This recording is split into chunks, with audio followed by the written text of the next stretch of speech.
We're on the edge of a new era of conflict, one that's not driven by ideology or territory, but by something far more fundamental: the rising tides and the disappearing land beneath our feet. This isn't science fiction. This is the new reality of our planet's security. In this investigation, we're traveling to the flashpoints across the globe to ask, where will the first climate war begin? The simple observable fact is that our oceans are rising. Since 1993, the global average sea level has climbed by over 10 centimeters. What's more, the speed of that rise has more than doubled, from about 2 millimeters a year in the 90s to nearly 4.5 millimeters a year today. This acceleration is caused by two main things, both born from a warming planet: seawater physically expanding as it heats up, and meltwater pouring in from the world's glaciers and ice sheets. Projections for the end of the century vary. The latest IPCC reports suggest that even if we make serious emissions cuts, we're still looking at a rise of between 28 and 55 centimeters. But under high emission scenarios, the likely range is closer to a full meter, with some credible high-impact scenarios warning of a rise approaching 2 meters. These aren't just numbers on a chart. They represent an existential threat to hundreds of millions of people in low-lying coastal zones. But this rising tide does more than just swallow coastlines. It eats away at the very foundations of global stability. It creates a new volatile landscape where old tensions are amplified and new conflicts are born. This is the story of where land runs out and war begins. To understand how a changing environment can spark conflict, you first need to know a term that military strategists use: threat multiplier. The idea, first laid out in a landmark 2007 report, is that climate change rarely creates conflict out of thin air. Instead, it takes every other threat we face, from terrorism to competition between superpowers, and makes it worse. As one former U.S. Secretary of Defense said, rising temperatures and sea levels will intensify the challenges of global instability, hunger, poverty, and conflict. They create the conditions for collapse. Think of it like this. Picture a community already struggling with poverty and a fragile government. Now add rising seas that poison their freshwater with salt, wipe out their farmland, and force thousands to flee inland to compete for already scarce resources. The environmental crisis becomes a catalyst, pouring fuel on the embers of social and political unrest. That's the threat multiplier effect. It's not about polar bears, it's about failed states, mass migration, and resource wars. The U.S. Department of Defense has been clear about this for years. A 2014 report stated that climate change will have real impacts on the military and how it operates. They see a future with more calls for humanitarian aid, more disasters to respond to, more fights over refugees and resources, and the destabilization of entire regions. It's a perspective that moves us past the environmental debate and into the realm of hard-nosed national security. The question is no longer if climate change is a security threat, but how to manage the instability it's already creating. As Defense Secretary Lloyd Austin put it, no nation can find lasting security without addressing the climate crisis. We face all kinds of threats in our line of work, but few of them truly deserve to be called existential. The climate crisis does. Nowhere is this threat more immediate than for the small island nations of the Pacific. Countries like Tuvalu, Kiribati, and the Marshall Islands are on the absolute front line. Many of these atoll nations sit just a few meters above sea level, which makes them incredibly vulnerable to rising seas, storm surges, and coastal erosion. NASA projects these nations will see at least another 15 centimeters of sea level rise by 2050, no matter what emissions cuts are made today. For some like Tuvalu, this could mean the nation becomes almost entirely uninhabitable by the end of the century. This isn't just a humanitarian disaster, it's a crisis of sovereignty that could rewrite international law. So what happens when a country literally disappears? What becomes of its citizens, its government, its seat at the United Nations? The 1954 Convention on Stateless Persons defines a stateless person as someone who is not considered a national by any state under the operation of its law. But that agreement was never designed to handle an entire nation dissolving because of the environment, creating a terrifying legal void. Pacific nations are fighting back diplomatically, arguing for a radical new interpretation of international law, that their statehood must remain intact, even if their physical land is lost. This is about more than pride. It's about survival.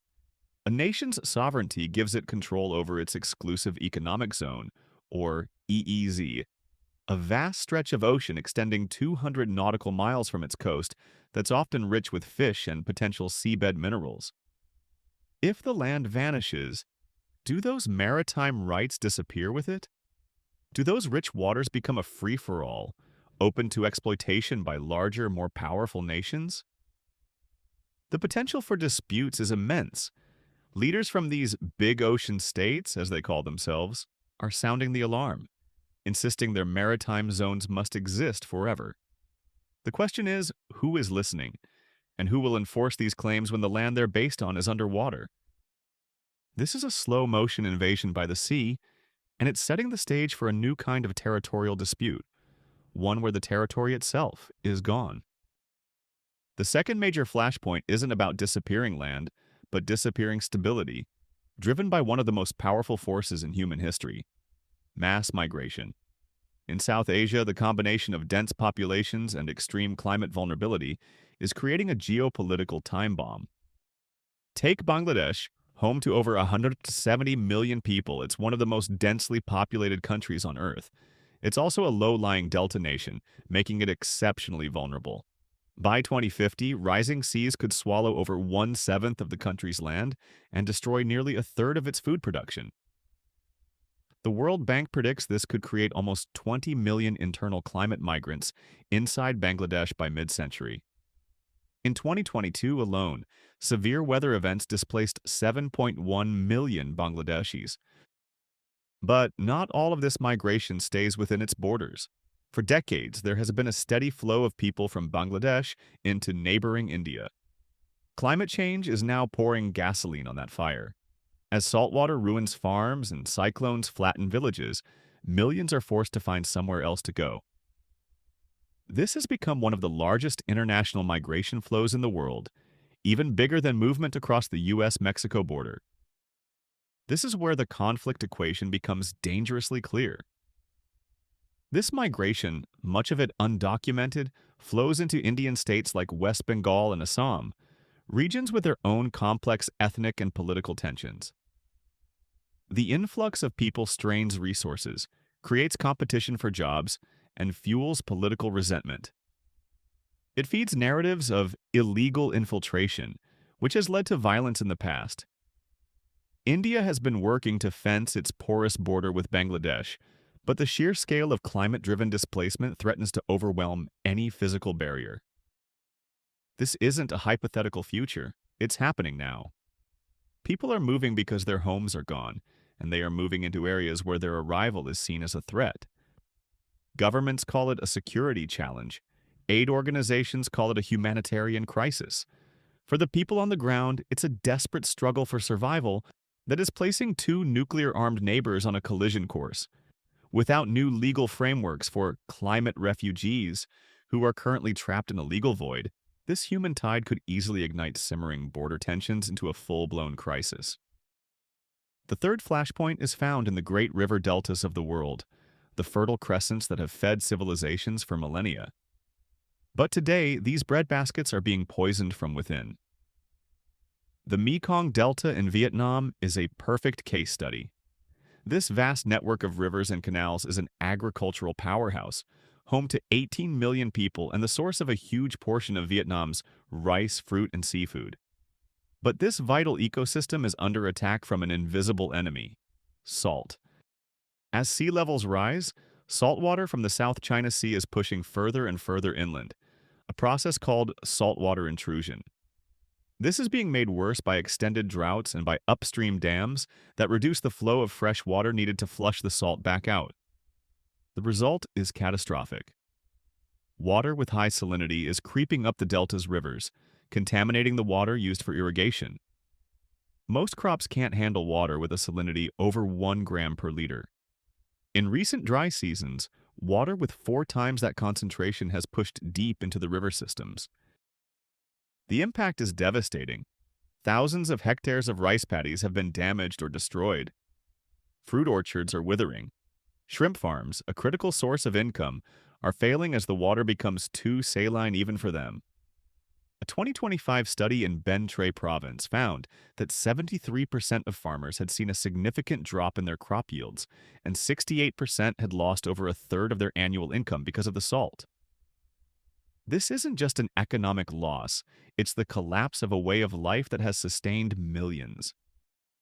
This agricultural collapse is driving migration, creating a new layer of instability in Southeast Asia. As farmers lose their livelihoods, they're forced to abandon their land, seeking work in overcrowded cities or neighboring countries. Some analysts warn that if the degradation of the Mekong continues, it could threaten the entire regional food system. When the fields that feed a nation die, the result is not just hunger, but desperation. And desperation is a powerful accelerant for conflict, whether it's internal unrest against a government or regional disputes over the shared resources of a dying river. It's a mistake to think these climate-driven conflicts are a problem only for developing nations. The fourth flashpoint reveals that even the world's most powerful militaries have a glaring vulnerability. The United States Armed Forces rely on a global network of bases to project power, but many of these critical installations are built on low-lying coastal land, putting them directly in the path of rising seas. Naval Station Norfolk in Virginia is the largest naval base in the world. It's the linchpin of the U.S. Atlantic Fleet, home to aircraft carriers, submarines, and tens of thousands of personnel. It is also literally sinking. The base already sees 10 to 15 days of high tide flooding each year. By 2050, that number is projected to jump to as many as 125 days. A sea level rise of just a few feet would threaten to swamp piers, flood runways, and cut off access roads, severely hobbling the fleet's ability to deploy. And Norfolk isn't an isolated case. Dozens of U.S. military installations are at risk.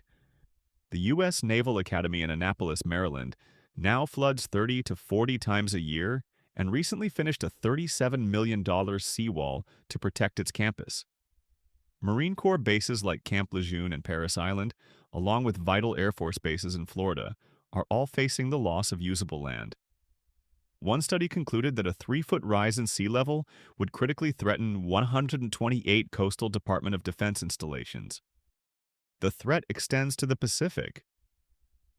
On the Kwajalein Atoll, home of the Ronald Reagan ballistic missile test site, rising seas could make the island's groundwater undrinkable as early as the 2030s. This would not only render the base uninhabitable, but also puts at risk critical military hardware, including the billion-dollar space fence radar used to track objects in orbit. The implication is staggering. Climate change isn't some abstract threat. It is a direct physical assault on the infrastructure of American military power. It degrades readiness, disrupts training, and strains supply chains. While the Pentagon knows this is happening, the scale of the problem is immense.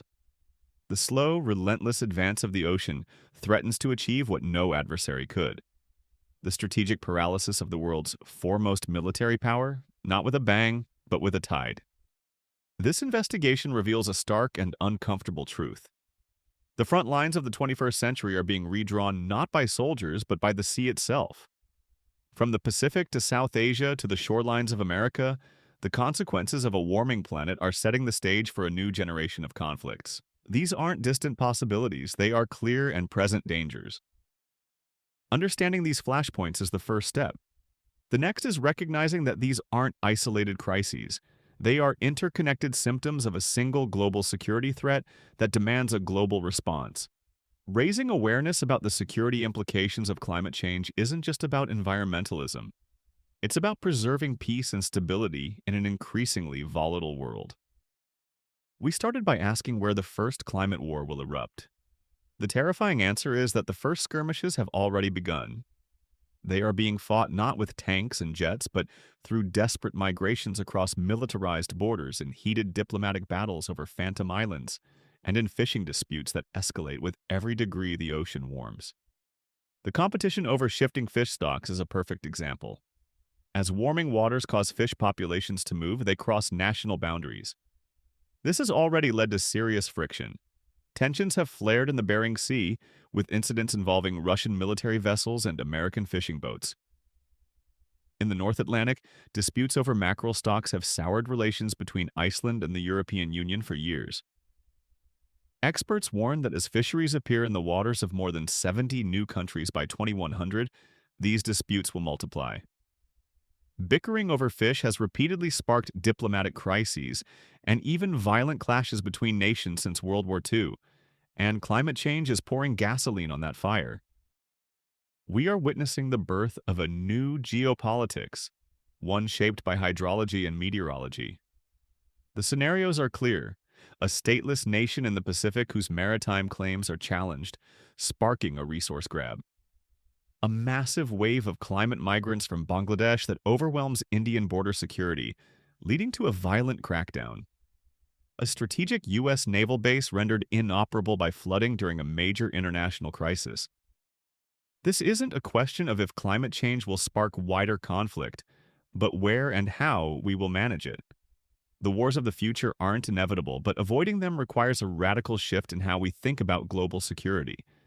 It means seeing melting ice caps and rising tides not as distant environmental problems, but as the immediate drivers of instability they have already become. The tide is rising, and with it, the stakes for all of humanity. The clock is ticking.